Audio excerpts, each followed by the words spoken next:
Muito bom dia, queridos amigos.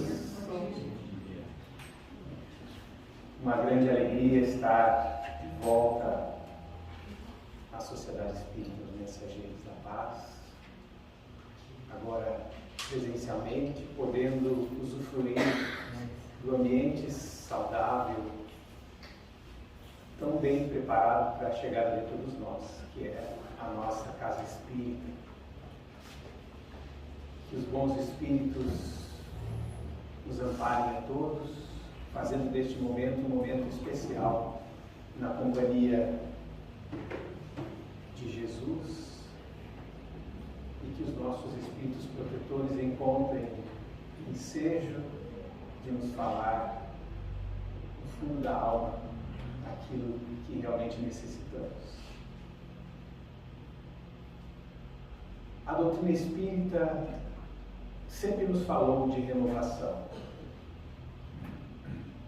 Jesus, na sua mensagem, traz em essência a proposta de renovação. É por isso que precisamos insistir em tempos como os atuais, em voltar a nos propor que nos renovemos. Dessa forma, inspirados pela sensibilidade de uma grande poetisa brasileira, iniciamos um de seus cânticos, quando Cecília Meirelles nos diz: renove-se, ou renova-te, renasce em ti mesmo, multiplica os teus olhos para verem mais, multiplica os teus braços para semeares tudo, destrói os olhos que tiverem visto, cria outros para as visões novas, destrói os braços que tiverem semeado, para se esquecerem de colher. Ser sempre o mesmo, sempre outro, mas sempre alto, sempre longe e dentro de tudo. O poema nos inicia as reflexões e nos faz esta ponte necessária com a mensagem de Jesus. Uma mensagem muito especial na casa de Simão Pedro, onde, em Cafarnaum, Jesus propõe pela primeira vez aquilo que hoje conhecemos como o culto cristão no lar, ou nosso evangelho no lar. Quando propõe, numa certa noite, na casa do discípulo, acendamos aqui uma claridade nova, trazendo o evangelho para dentro da nossa casa, que pudéssemos guardar um momento durante os afazeres semanais, para que brevemente desenrolássemos os escritos, conforme Neio Lúcio nos traz com tanta beleza na obra Jesus no Lar, e discutíssemos em família com todos que ali estivessem presentes, em clima de paz, em clima de união, as lições do Evangelho.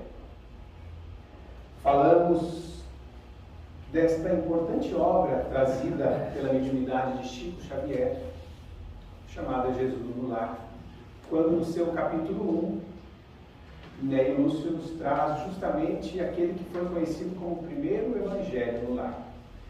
E o livro nos apresenta 50 momentos, 50 encontros na casa de Simão Pedro, onde vão desfilar os mais diferentes personagens possíveis, 50 evangelhos no lar, onde vamos ouvir os mais diferentes temas, as pessoas trazendo as suas mazelas, as suas dores, cada um tendo espaço, cada um tendo voz de falar sobre si, sobre o que ia na sua alma, mas claro, ouvindo e tendo ao lado a presença de Jesus.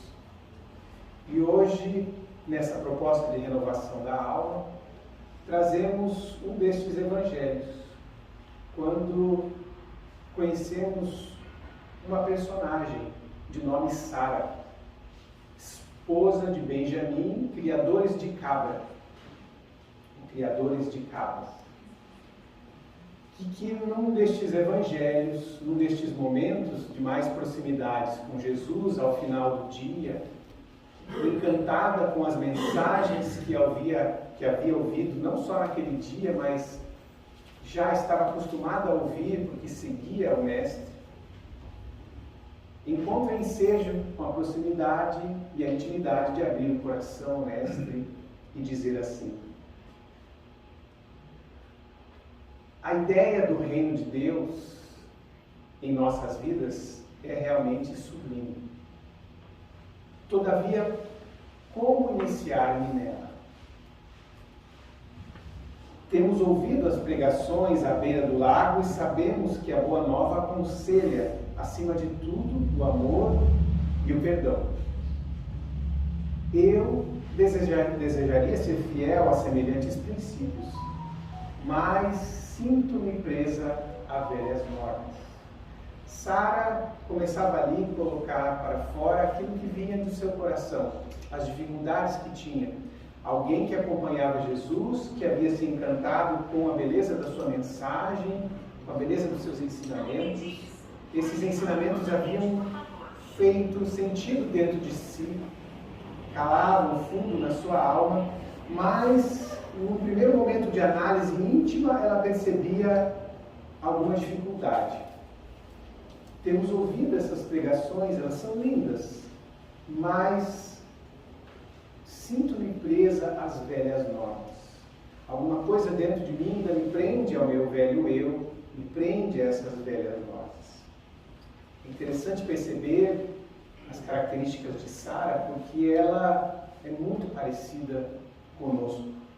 Quando temos acesso e temos à disposição esse conteúdo tão rico que é o ensinamento trazido pela doutrina espírita, complementando os ensinamentos do Cristo, tudo à nossa disposição, encantamos-nos com tudo isso, seguimos a mensagem, ouvindo como ouvintes, estudamos, lemos, assistimos às palestras, nos emocionamos com alguns oradores que trazem para nós uma forma toda especial de falar sobre esse e aquele assunto, e nos colocamos nessa posição de Sara.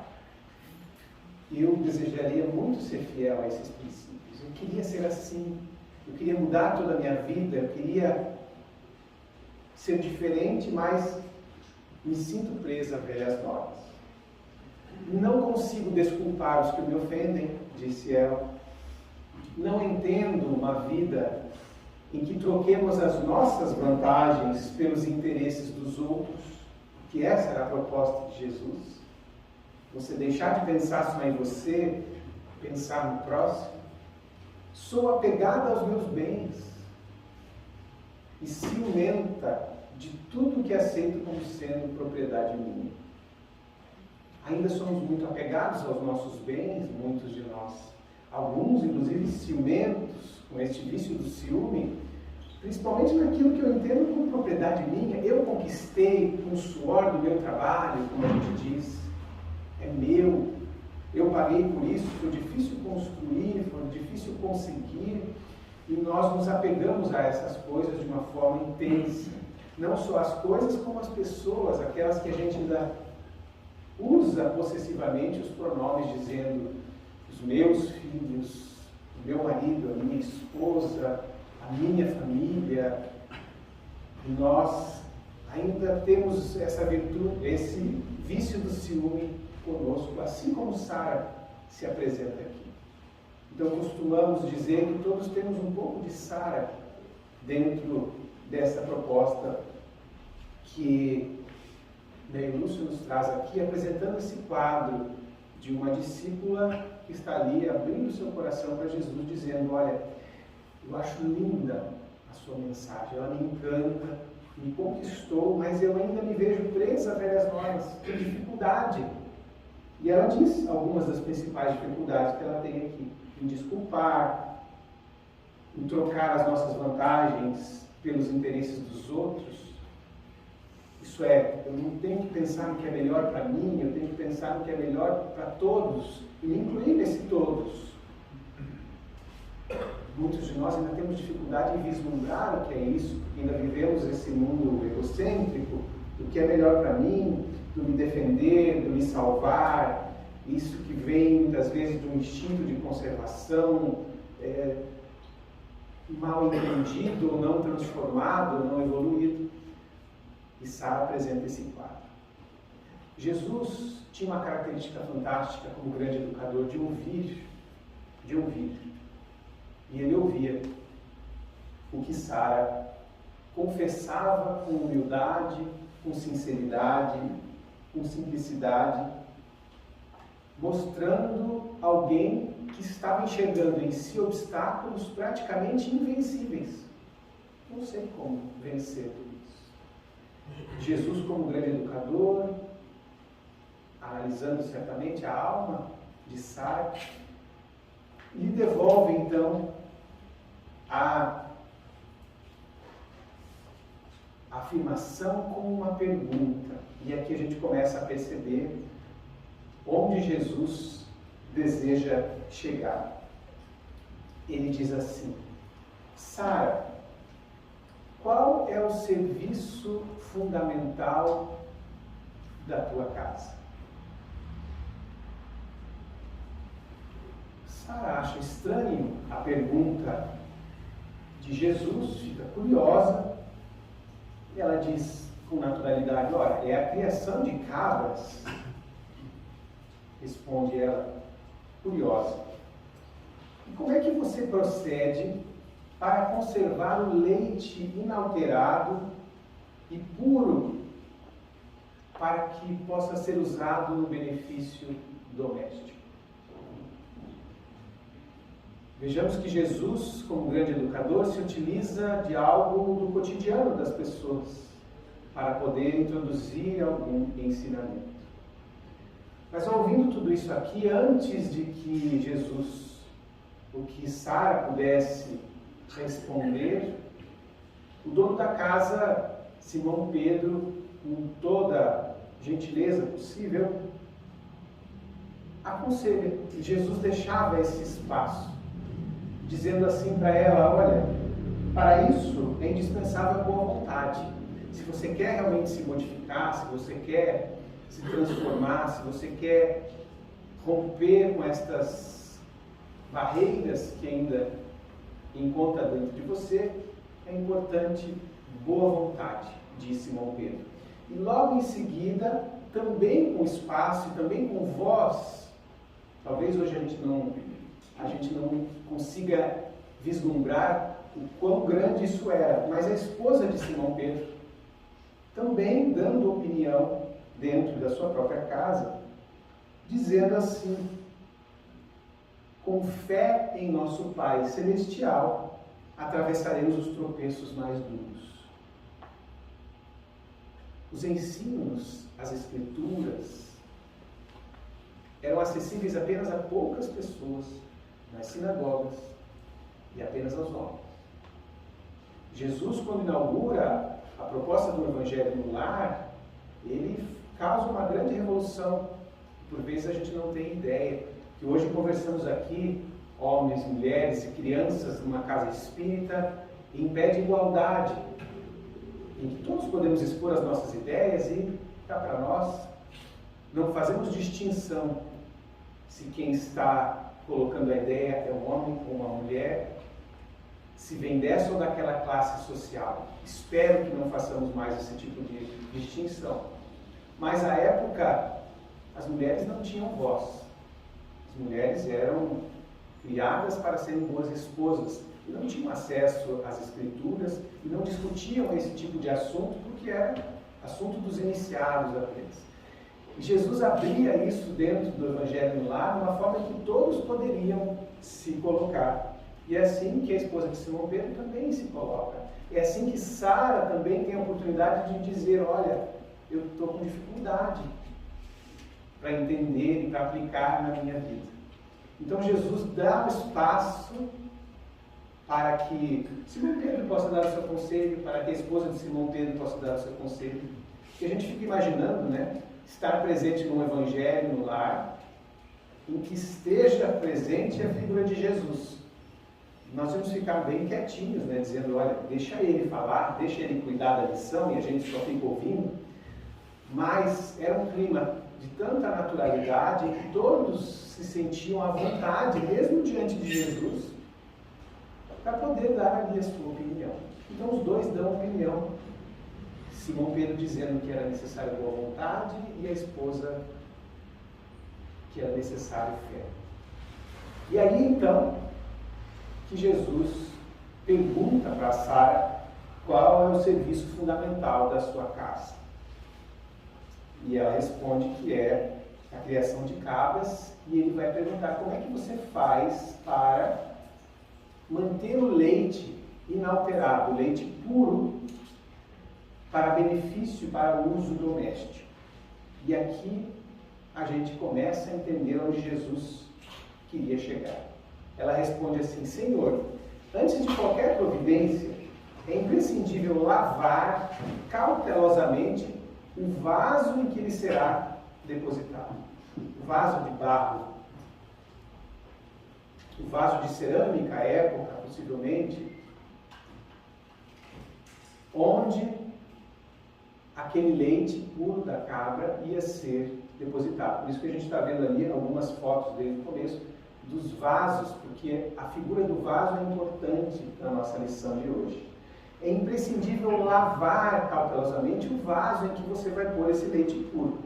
Se qualquer detrito ficar na ânfora dentro do vaso, em breve todo o leite se toca de franco azedume e já não servirá para os serviços mais delicados. Eu acho que qualquer um de nós aqui que já teve contato com algum tipo de vaso, de recipiente, de jarro, de pote de liquidificador, sabe muito bem que se nós deixarmos qualquer detrito, qualquer resquício daquilo que nós usamos para fazer antes, e formos ali depositar uma água, um leite, um suco, vai pegar gosto, ou vai estragar, dependendo do que seja. Por isso ela diz, é imprescindível lavar cautelosamente esse vaso que ele vai ser depositado, porque se qualquer detrito, qualquer sujeirinha, você perde tudo. O leite não serve mais, não é mais um leite puro, não serve mais para os trabalhos, os serviços mais delicados. E era aí que Jesus queria chegar, porque ele vai dizer então para ela, é exatamente assim que é a revelação celeste no coração humano.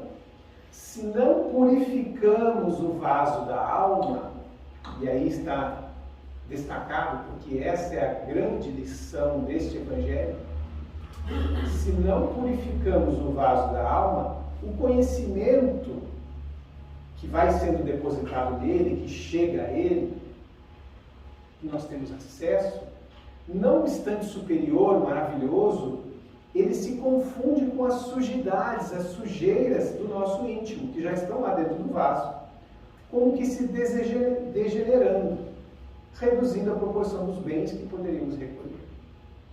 Então, entendendo onde ele quer chegar, ele está dizendo assim, se vocês não tiverem o vaso da alma purificado e bem limpo, tudo que vai ser, tudo que vem sendo jogado, tudo que vocês vão recebendo, e tudo que a gente tem recebendo, a gente tem recebido das benesses, do conhecimento espírita, do conhecimento das mensagens da Boa Nova de Jesus, desde aquela época, tudo isso se confunde com as sujeiras do nosso íntimo e como que se degenera, e nós reduzimos a proporção dos bens, quer dizer, a gente não aproveita tudo que poderia aproveitar. Ele continua dizendo então, em verdade, Moisés e os profetas, ele faz então uma relação com a primeira revelação. Moisés e os profetas foram valorosos portadores de mensagens divinas.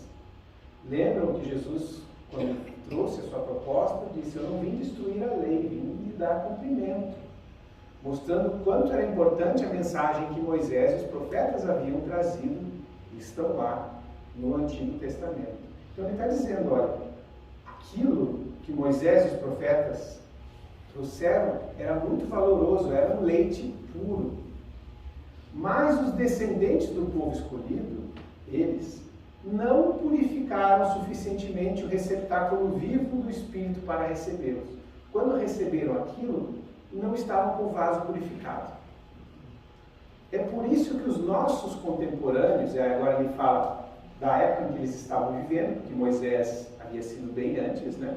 É por isso que os nossos contemporâneos, na época de Jesus, são justos e injustos, crentes e incrédulos, bons e maus ao mesmo tempo. Por isso que há essa dualidade tão grande na alma humana ainda. Por quê? O leite puro dos esclarecimentos que eles todos haviam recebido, até então, os esclarecimentos elevados, penetra o coração como um alimento novo, entra lá como leite puro, mas aí se mistura com a ferrugem do egoísmo velho. A gente não percebe muitas vezes isso.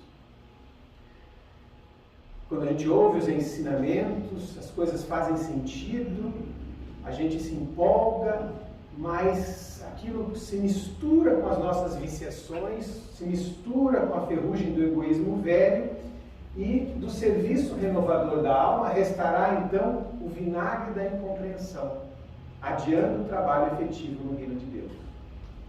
Isso é, a gente suja aquele leite, a gente mistura ele com as nossas ferrugens internas, com as cracas que estão dentro do nosso vaso da alma. Imagine o nosso vaso da alma, imagine essa figura, quanto que tem ainda encalacrado ali das existências passadas nossas, dos nossos vícios morais,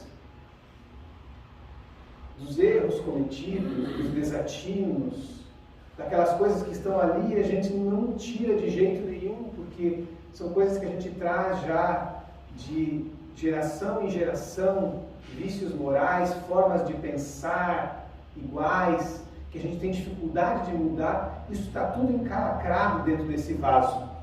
Daí a gente recebe ali o ensinamento espírita, por exemplo, é o leite puro, mas ele se mistura tudo isso e resulta numa outra coisa, que talvez a gente nem chame de leite mais, porque tem gosto de outra coisa, se misturou a tudo aquilo. E a gente percebe que a gente faz muito disso pelos nossos vícios. Nós adaptamos, nós fazemos algum tipo de conversão das coisas, dos ensinamentos, para adequar às nossas imperfeições. Ah, mas isso não é bem assim. Ah, mas agora eu ainda não consigo. Ah, mas isso, mas aquilo.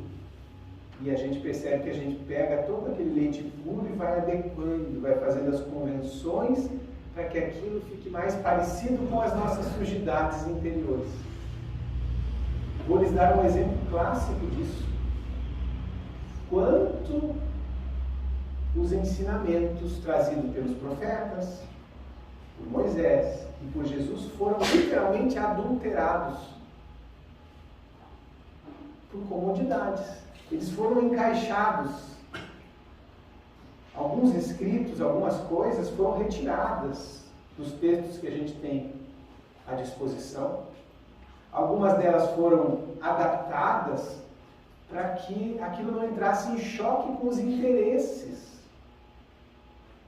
Então a gente tem ali, a partir do século IV, o cristianismo sendo, entre aspas, aceito como a religião oficial, mas não que a mensagem de Jesus estava aceita no coração das pessoas. Aquilo foi um encaixe político, um encaixe de interesses para que pudesse se continuar reinando de uma forma mais tranquila. Então, não que as pessoas tivessem aceitado Jesus no coração e a partir de então nos tornamos todos cristãos. Não. Quando Roma faz isso, Roma faz por interesses. Então ela pega aquele leite puro e mistura as suas sujidades e transforma em alguma coisa diferente. E assim a gente vem fazendo com os ensinos de Jesus, às vezes a gente faz os ensinos trazidos pela doutrina, porque chega dentro do nosso vaso da alma, o vaso da alma ainda está impuro, e aquilo resulta em alguma coisa diferente do que era no início. Nós convencionamos, nós mudamos as coisas, nós adaptamos para que aquilo possa continuar nos servindo e não nos exija mudanças radicais, não nos exija renovação da alma, não nos exija atitudes bruscas, como tiveram muitos daqueles que vieram à Terra, de romper com a sua vida antiga e começar uma vida nova, deixar tudo para trás e começar de novo. Então, Jesus vem aqui mostrar justamente essa característica humana de fazer essas adaptações em função de ainda não termos purificado o vaso da alma. E daí, esse evangelho termina de uma forma muito bonita, porque Jesus, compreendendo o coração de Sara, carinhoso e com muita amorosidade, se levanta, se dirige até ela, lhe acaricia os cabelos e lhe fala assim, por fim, que o orvalho, num lírio alvo, é diamante celeste, mas na poeira da estrada é gota lamacenta. Não te esqueças desta verdade simples e clara da natureza. Vejam que beleza que Jesus nos traz, uma linguagem simples de entender. Aqui dá bem para a gente entender ali a foto que nós usamos no fundo. É justamente o lírio, a folha branca. O orvalho é essa gota de água em cima do lírio. E ele nos parece, sim, um diamante. Então, o orvalho, quando ele está depositado em cima de um lírio alvo, ele é diamante celeste. Mas esse mesmo orvalho, essa mesma gota, se ela se assenta sobre a poeira da estrada, ela vira o quê? Lama. Ela vira gota lamacenta.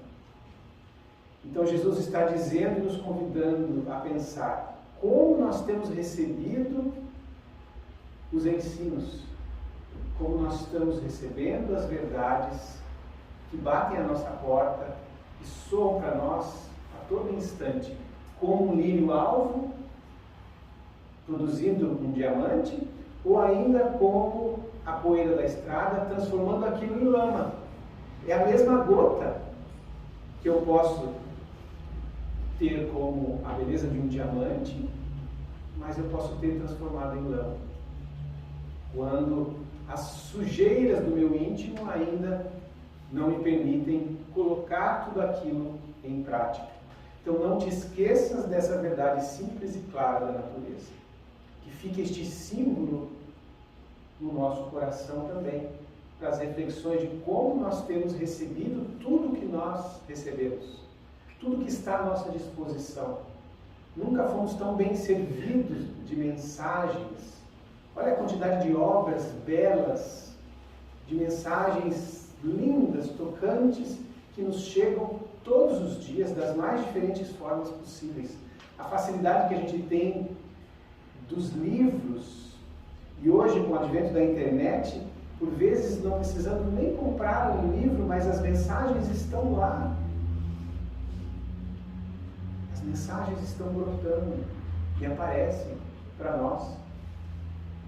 Não precisamos, às vezes, nem realizar esse esforço, que para muitos de nós ainda é esforço, de ler, né, um livro, embora ele ainda seja muito importante, e temos que manter esse hábito saudável. As mensagens, a lição está à nossa disposição. O Espiritismo relembra e traz à tona a mensagem do Cristo com um frescor nunca antes visto na face da Terra. E tudo isso está à nossa disposição. Como a gente tem recebido essa gota? Como lírio alvo ou como a poeira da estrada? É claro que, ouvindo essa lição do Mestre, entendendo, realmente eu preciso purificar o vaso da minha alma. Preciso me purificar. E Sara inicia esse processo de uma forma em que hoje nós conhecemos e falamos tanto, que é o autoconhecimento. Porque o primeiro movimento dela foi o quê? Olhar para dentro de si e perceber, olha, eu tenho dificuldades aqui, aqui e aqui. Nessa minha área eu ainda encontro restrições. Eu ainda sou ciumento, eu ainda tenho dificuldade em pensar no outro, eu ainda tenho dificuldade em perdoar. Ela analisa, ela olha para dentro do seu vaso. Esse é o primeiro movimento. Porque nós poderíamos agora perguntar, tudo bem, precisamos purificar o vaso da alma. Como? Como é que eu faço isso? E essa é a proposta da doutrina espírita nas nossas vidas. Reforma íntima é isso. É purificar o vaso da alma. E Sara começa esse processo ali, diante de Jesus, fazendo essa análise. Então, quando a gente vê a proposta do Espiritismo, trazendo Santo Agostinho, destacando a importância do conhece a ti mesmo, de uma forma assim tão singela, de fazer essas perguntas para si todas as noites, olhar para dentro de si, passar uma revista no seu dia, fazer todas aquelas perguntas que Santo Agostinho nos traz lá na questão 919 e na 919A, a gente começa a entender como é que inicia esse processo de purificação da alma. Eu preciso olhar para dentro do vaso para saber onde estão as cracas. Imagine você agora dentro de um vaso enorme, né? E o vaso está escuro. Como é que eu vou identificar onde estão as sujidades? Onde é que é aquilo que eu tenho que raspar? Então eu tenho que acender uma luz ali dentro. Essa luz é o autoconhecimento, é o primeiro processo. A primeira parte do processo é essa. Olhar. O que eu preciso raspar? O que eu vou raspar agora? Qual que é a minha prioridade?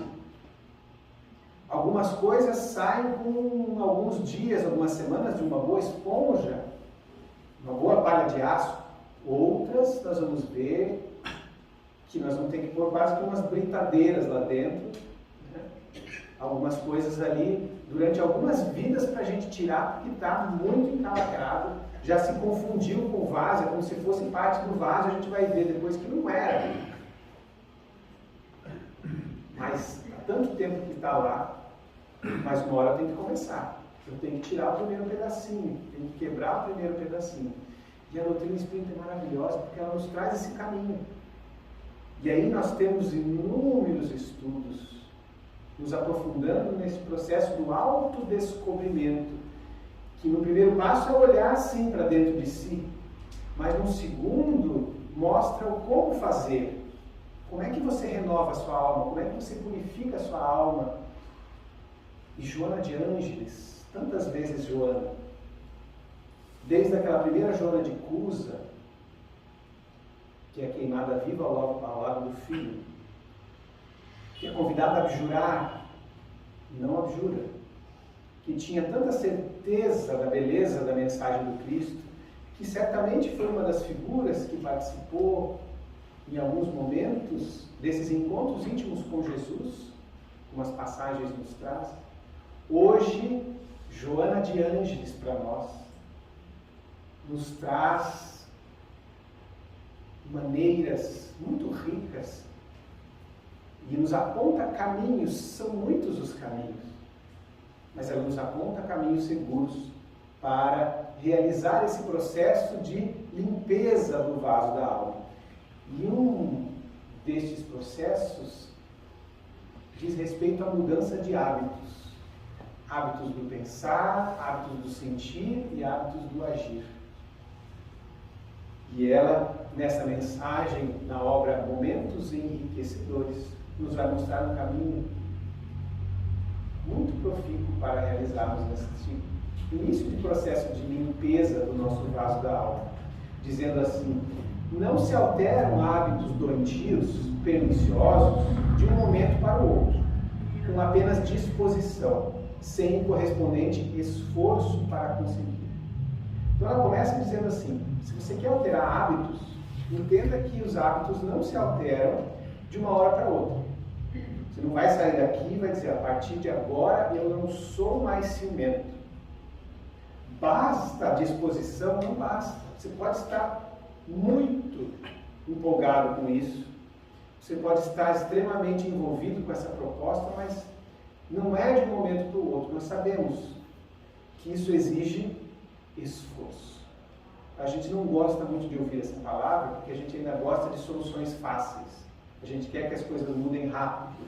Nós somos ainda um mundo que quer ganhar as coisas facilmente, por isso que nós temos, por exemplo, tanta gente que joga na loteria, porque ela quer solução fácil e rápida para um problema da sua vida. Então, ela faz uma aposta. Quem sabe, vem tudo de mão beijada. No mundo de soluções fáceis, quando a gente fala você precisa de esforço, a gente recua um pouquinho. Quando fala você precisa trabalhar, não é de uma hora para outra, a gente dá um passo para trás. Mas é inevitável que a gente entre neste processo de esforço. E ela nos vai mostrar aqui. Então não basta disposição. Disposição é importante, preciso ter entendido, preciso ter vontade, força de vontade. Mas a força de vontade, ela exige esforço. A transformação interior para melhor, que o conhecimento espírita propicia, a gente sabe bem disso, é precedida de um necessário despertar para a aceitação de novos e preciosos valores morais. Então, primeiro você precisa despertar para a aceitação de novos e preciosos valores morais. Talvez muitos de nós já tenhamos despertado, já estejamos insatisfeitos com o meu eu antigo, insatisfeitos com o mundo do jeito que é, insatisfeitos com as nossas relações, insatisfeitos conosco mesmo, e a gente aceita essas ideias novas e quer mudar, quer fazer diferente. Então começa com o necessário despertar, que já por si só satisfazem e harmonizam a criatura. Olha só que interessante, só esse despertar já nos traz uma harmonia interior. A gente percebe isso, que a nossa vida já passa a ser diferente. Mas, desse modo, ao desejo de crescimento, você deseja crescer, devem aliar-se, olha aí a palavrinha de novo, o esforço contínuo e o devotamento às ideias renovadoras. Esforço contínuo, trabalho contínuo, todos os dias.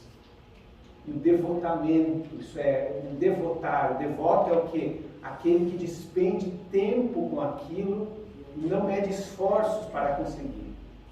Se entrega a alguma causa, e a causa aqui é a nossa transformação. Trabalhando-se por entender as diretrizes que se lhe apresentam, experimentando e insistindo na sua implantação no mundo íntimo. Então, junto com o desejo do crescimento, você tem que aliar o esforço contínuo. Só que quando a gente fala em esforço contínuo, nós temos que entender uma outra coisa também. Que a vitória de qualquer tentame, de qualquer coisa que a gente vá atrás, qualquer vitória, chega após a permanência na sua execução. Esforço contínuo, permanência, estão entendendo que a gente precisa? Isso significa o quê? Tempo? Sim. E quando a gente fala em tempo, em permanência, esforço contínuo, para espírito imortal, que nós sabemos que somos, espero que todos nós já tenhamos essa certeza dentro de nós, não uma crença, mas uma certeza, sou um espírito imortal. Quando a gente fala em permanência na execução do espírito imortal, nós não estamos falando de 1 mês, 2 meses, 1 ano, que muitas pessoas começam seus projetos de mudança, e daí passa 1 mês, passa 2 meses, e fala assim, olha, estou tentando mudar, eu tentei ser diferente, mas não está dando certo, não estou conseguindo, as pessoas não estão entendendo, não estou tendo bons resultados, e nós voltamos atrás e desistimos. Desistimos de nós mesmos, desistimos de boas iniciativas que nós tivemos de mudar a nossa vida. 2 meses, 1 ano, 10 anos para espírito imortal não é permanência. Tem certas coisas na nossa vida que nós vamos ficar durante a vida inteira mudando. Durante a vida inteira lutando contra aquele vício. Não é assim que funciona, por exemplo, os tratamentos dos alcoólicos anônimos, daqueles que têm os vícios físicos, que a gente conhece bastante. Nunca se descuida. Durante toda a vida, a frase de comando dizendo: estou há tantos dias sem, estou me cuidando diariamente, eu não estou livre do vício. Para que nós estejamos sempre em guarda. E é assim, é exatamente essa atitude perante os nossos vícios morais. Se eu quero deixar de ter ciúme, se eu quero me deixar de apegar, se eu quero deixar de ter inveja, se eu quero deixar de falar mal dos outros, é uma permanência, um esforço contínuo, diariamente. Se eu quero ser mais paciente, é diariamente. E a vida vai me apresentar inúmeras situações para que eu desenvolva a minha paciência. Agradeça a essas situações. Agradeça às pessoas que a vida colocou no seu caminho e que servem hoje de instrumentos de evolução. No primeiro momento é difícil a gente agradecer, porque nos incomoda, nos atrapalha, tranca a nossa vida, é ruim, nos fere, nos machuca. Mas quando a gente fala assim, agradeça, é neste momento de avaliação do que aquela experiência, do que o contato com aquelas pessoas nos mostrou. E hoje certamente vocês colecionam histórias de vida, experiências que tiveram extremamente dolorosas, mas que hoje vocês percebem como aquilo fez bem para mim, como aquilo me fez ser hoje uma pessoa diferente. Na verdade, é a coleção de tudo isso que me faz ser o que eu sou hoje. Nós somos essa coleção de vitórias, de esforços, de tentativas, de permanências nessas lutas interiores. Então, mudar hábitos precisa de permanência, precisa de tempo, precisa de esforço. E agora ela vai dar aqui uma dica dessas que a gente gosta de ler, livro de autoajuda, inclusive. Dica para a gente pôr em execução diariamente. Substitui mediante informações, ou mediante as informações libertadoras do Espiritismo, os velhos hábitos, um a um, adotando um novo comportamento mental e depois vivencial, a fim de que a renovação se te faça contínua e incessante. O que ela está dizendo? Que se eu quero mudar um hábito, um velho hábito pernicioso que eu tenha, eu gosto, por exemplo, de usar sempre como exemplo um vício que muitos de nós adquirimos, que é o de falar da vida do outro, de falar mal, a maledicência, que a gente às vezes nem percebe que é a maledicência, mas a gente está falando da vida do outro, falando das coisas ruins da vida do outro. Você viu o que aconteceu, mas você viu o fulano? A gente tece comentários e não chama isso de falar mal, mas a gente está sempre falando e cuidando da vida do outro. É um viciozinho danado que a gente tem, muitos de nós ainda temos, e que a gente tem que se propor uma hora a mudar esses vícios, a mudar esse hábito. Só que, vejam só, ela usa uma técnica, uma proposição que é o quê? Substitui o velho pelo novo.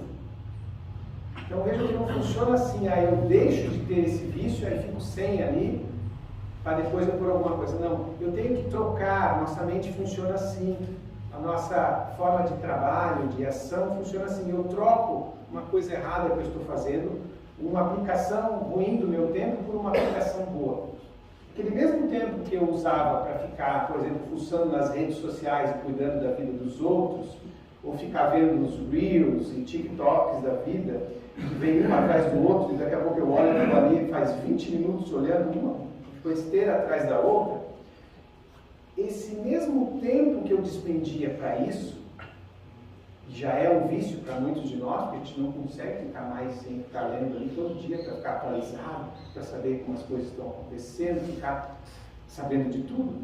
Eu troco a aqueles mesmos 20 minutos que eu ficaria fazendo aquilo, eu vou usar esses mesmos 20 minutos para ler. A partir de agora, eu vou ler uma mensagem edificante de uma obra que eu escolher naqueles 20 minutos. Naquele tempo, na manhã que eu ficava vendo isso, eu vou trocar por uma outra coisa.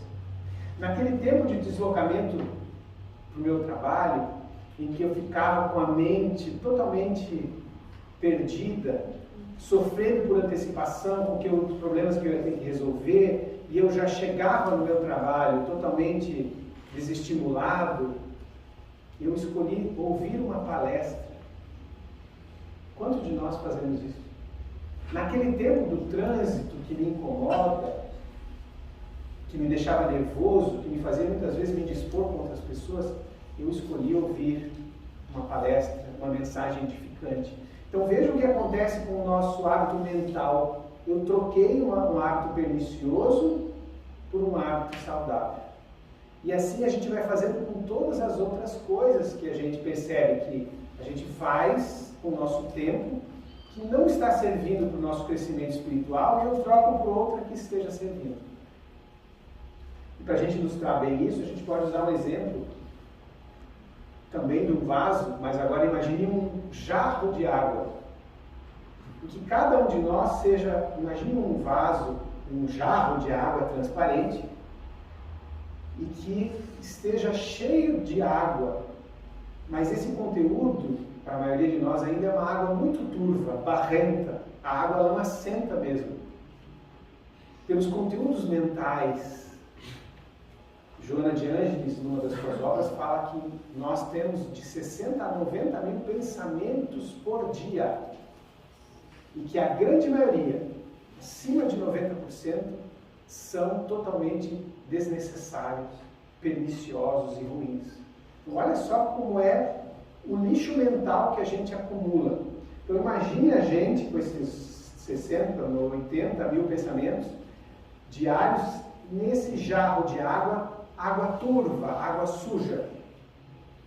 E o jarro está lotado. Porque a gente nunca para de pensar. A gente nunca tem espaço para nada. Então o jarro está lotado até a boca. E a gente olha aquilo e alguém vem e fala assim, olha, você tem que purificar esse vaso, você tem que limpar essa água. Como é que eu faço? Eu vou lá com o dedo e começo a tirar sujeirinha por sujeirinha assim, e ponho para fora desse vaso, desse jarro? Funciona fazer isso? Talvez funcione, mas eu vou levar alguns milhares de anos, né, para fazer desse jeito, ou com uma redezinha e tirando aquelas sujeiras. Quando ela propõe isso aqui, ela nos propõe uma técnica muito mais inteligente, que é o quê? Você tem esse jarro cheio de água turva e você pega agora e começa a jogar sobre ele copos de água límpida. O que começa a acontecer com esse jarro? Ele vai transbordar e essa água turva vai indo embora devagarinho, devagarinho, e todo dia você joga um pouquinho mais de água limpa ali. E aí você vai na casa espírita, estuda um pouco mais, é um pouquinho de água limpa que você jogou. E daí você realiza uma tarefa, você realiza uma atitude no bem para alguém da sua família, você se engaja numa tarefa voluntária, é um pouquinho mais de água límpida que você joga ali, porque ao invés de estar assistindo aqueles reality shows que você estava assistindo, você está servindo lá na casa espírita, você está ouvindo a dor do outro, você está visitando um parente, você está ouvindo uma outra pessoa, e você está jogando cada vez mais água límpida. O que acontece ali depois, durante algumas eras, algumas encarnações? Aquele vaso de água turva estará completamente limpo, ou muito mais limpo, mesmo depois de uma vida jogando água ali, ele vai estar muito mais limpo do que era. Então a proposta que os espíritos superiores fazem é essa: vá substituindo hábitos, desde os mentais, desde o teu pensamento, e esses talvez sejam os mais difíceis, né? Porque é difícil a gente controlar os pensamentos, eles parecem que têm vida própria, mas eu tenho como domar os meus pensamentos, e essas técnicas que nós dissemos aqui, leia, escute, faça uma meditação guiada diariamente, ocupe ali 5, 10 minutos do teu tempo com aquilo, ocupe a sua mente com atividades, conteúdos que te enriqueçam. O grande filósofo Goethe, alemão, tem uma frase que eu gosto muito, que ele diz assim, que o bom gosto, a formação do bom gosto, ou que o bom gosto é formado pela contemplação do excelente e não do sofrível. Se a gente continuar aceitando o sofrível e contemplando o sofrível durante toda a vida, a gente não forma o nosso bom gosto. E a ideia aqui é a mesma. Se eu quero melhorar, se eu quero me sensibilizar, se eu quero de alguma forma me tornar uma alma mais purificada, eu tenho que contemplar o excelente, buscar o excelente em todas as áreas. E isso vai fazendo com que eu mude a minha forma de pensar. Então, se eu deixo de ouvir tantos programas, e a gente gosta muitas vezes, né, porque a gente ainda curte o entretenimento, que às vezes é necessário para a gente descansar, mas muitos desses entretenimentos, eles trazem lixo mental para a nossa vida. E a gente gosta muito de coisas que nos façam rir. E a gente não percebe que a gente está rindo de muitas coisas, e a maioria delas, de piadas de conteúdo sexual, de piadas que falam das deficiências da outra pessoa, de piadas que fazem uma espécie de bullying com o outro, de piadas que buscam o duplo sentido nas palavras. Já viram isso? Pessoas que são tão hábeis em achar duplo sentido nas palavras e sempre conseguem levar as palavras para um outro sentido pejorativo, ou às vezes sempre no conteúdo da sexualidade. Se você ouve isso demais, você enche o seu vaso da alma com esse tipo de conteúdo. E o que vocês acham que o cérebro fica acostumado a pensar? Que tipo de ligações de pensamentos nós vamos ter circulando dentro de nós? Esse tipo de pensamento. Então, se eu deixo de ouvir isso e troco por outra coisa, eu estou fazendo uma limpeza mental. Então, eu passo a deixar que dentro da minha mente reverbere outras palavras. Eu leio as mensagens espíritas e conheço palavras novas. Não essas palavras chulas, essas destruições da língua portuguesa que andamos fazendo por aí, mas palavras bonitas, com sentidos. Vou estudar a origem das palavras, eu enriqueço o meu vocabulário do pensar, do falar, do escrever, para me comunicar melhor com as outras pessoas. Esse é o ser culto, no sentido de poder usar isso para o bem. E a gente percebe que a gente vai mudando os nossos hábitos dessa forma, trocando a água suja pela água limpa. Então, fixa-te nos propósitos, ou no propósito de vencer os velhos condicionamentos. Você tem que se fixar e adota as propostas de ação positiva. Proposta, eu vou fazer. Metas, muitos de nós precisamos até escrever. Minha meta esse ano é melhorar nessa área.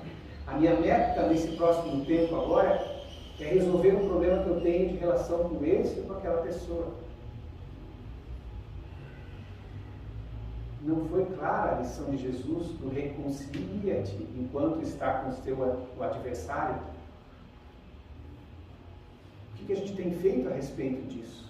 E às vezes não pense em adversário, naquele grande inimigo, porque às vezes a gente não tem aqui na Terra aquele grande inimigo, mas o adversário é aquela pessoa com quem a gente tem algumas querelas mal resolvidas. É o pai, é a mãe, é a necessidade de perdoar os pais, é um filho, é um irmão, é um parente que a gente tem aquela coisa mal resolvida e que em algum momento da vida a gente vai ter que colocar ali. Agora é a hora de eu me resolver, de tirar esse peso, porque eu percebo que toda vez que eu encontro com aquela pessoa ou penso nela, alguma coisa dentro de mim ainda vibra mal. Então eu quero tirar esse peso de dentro de mim. É limpeza do vaso da alma, é tirar a sujidade. Porque imagine um vaso cheio de mágoas, e a mágoa é uma das coisas que suja muito o nosso vaso. Como é que um vaso cheio de mágoa recebe o leite puro? Ele recebe, mas se mistura com tudo aquilo, e o que você vai usar? No que vai resultar aquele leite puro? Se o teu vaso está cheio de ira, de mágoa, de questões mal resolvidas. Então ele está dizendo assim, resolve tudo isso. Tempo, com calma, não é de uma hora para outra. A gente não precisa se encher de ansiedade, já estamos com ansiedade demais no nosso mundo, de achar que a gente vai ter que se resolver em todas as áreas, em todas as coisas, de uma hora para outra. Não. Vamos traçar metas. Ó. Agora, minha meta esse ano, minha meta a partir de agora, nessa época da minha vida. E nós, como espíritas, sabemos muito bem que podemos começar qualquer proposta nova em qualquer época da vida. Não adianta a gente dizer, eu já estou aqui depois dos meus 70, você sabe que agora não dá mais para começar nada novo, não dá para colocar nenhuma proposta nova na minha vida. Como não? Lembram que somos espíritos imortais?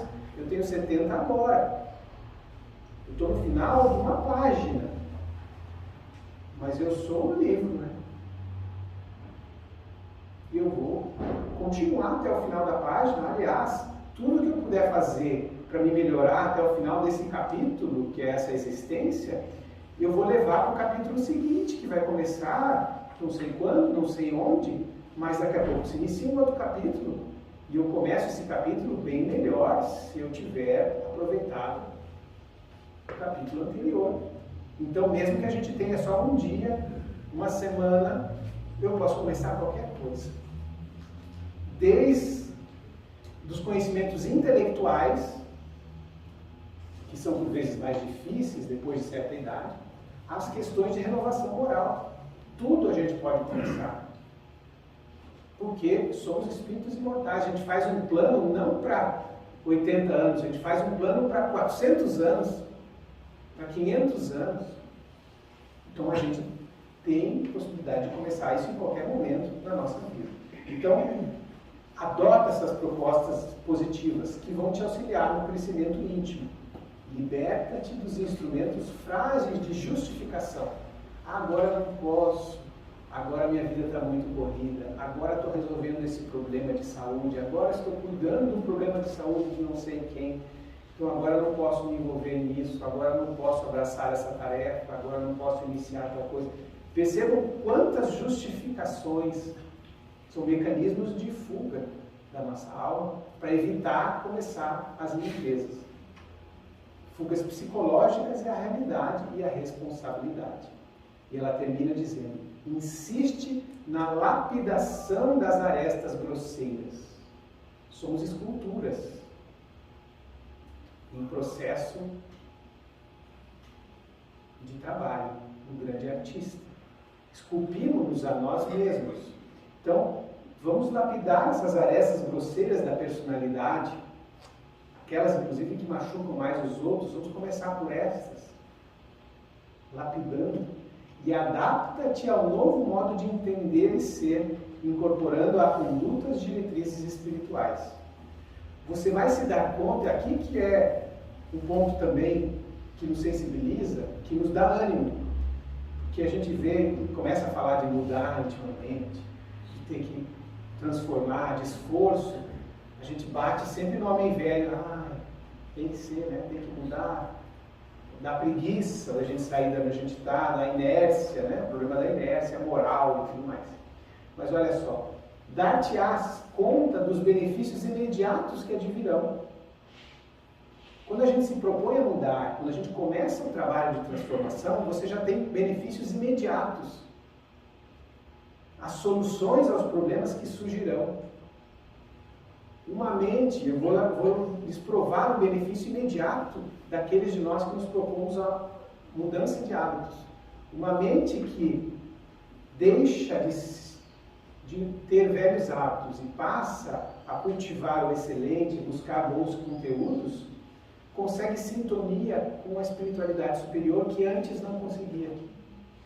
Então você se torna mais facilmente influenciável por aqueles espíritos que sempre estiveram ali à disposição para te ajudar, mas nunca conseguiram, porque a sua...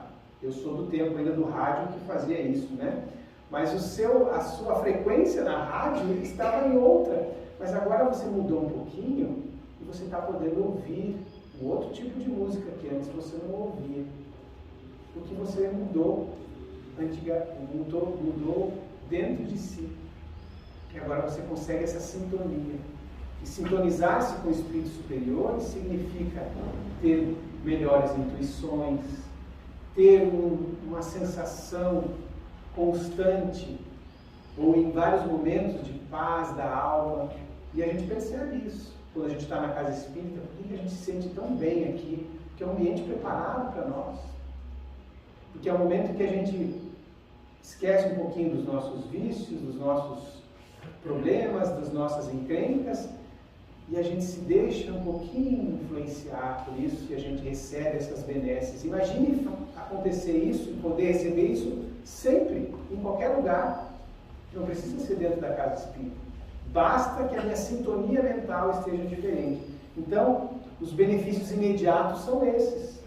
As soluções aos problemas, entendendo que o empenho se coroa de êxito na razão direta do esforço encertado. Então, todo o nosso empenho vai se coroar de êxito, mas na razão direta do esforço que eu empreender. Quanto mais esforço, mais êxito nós vamos ter à nossa disposição. Por isso que a gente entende finalmente melhor a proposta tão bela da poetisa, que nos convida a renovar. O renova-te, renascer em ti mesmo. Olha que proposta bela, já trazida por Jesus na lição a Nicodemo de renascer da água e do Espírito, mostrando que a gente pode renascer do Espírito durante a própria vida. Quantos de nós aqui já renascemos durante essa mesma vida? A gente percebe, olha, eu nasci de novo depois daquilo. Depois que eu encontrei a doutrina espírita, depois que eu casei, depois que eu encontrei fulano, depois que eu mudei a mim mesmo, eu percebo que há um renascimento. Então, renasce em ti mesmo quantas vezes forem necessárias durante essa mesma vida. Multiplica os olhos para verem mais, para que a gente enxergue maior. E a gente percebe isso, que a gente consegue, os nossos sentidos se tornam mais maduros, mais sensíveis, a gente enxerga mais, multiplica os braços, o braço que doa, para que a gente semeie tudo. O nosso grande objetivo e a nossa proposta é semear, e destrói os olhos que tiverem visto, os olhos que olham só para o passado, olham para os problemas, os olhos da culpa,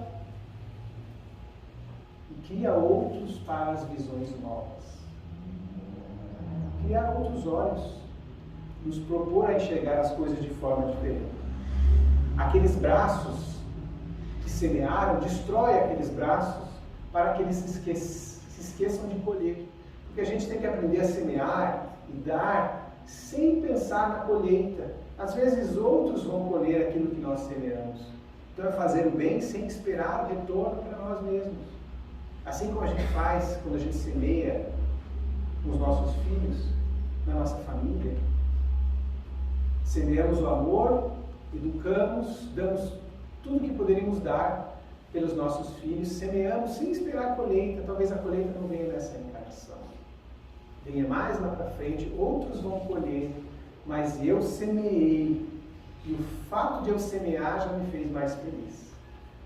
Ser sempre o mesmo, somos sempre o mesmo espírito que vai encarnando cada vez num corpo diferente, mas somos sempre outro, porque sempre estamos renovados. Essa ideia genial da lei divina, de nos apagar a memória, de nos fazer nascer de novo toda vez, como se fosse a primeira vez, é fantástica.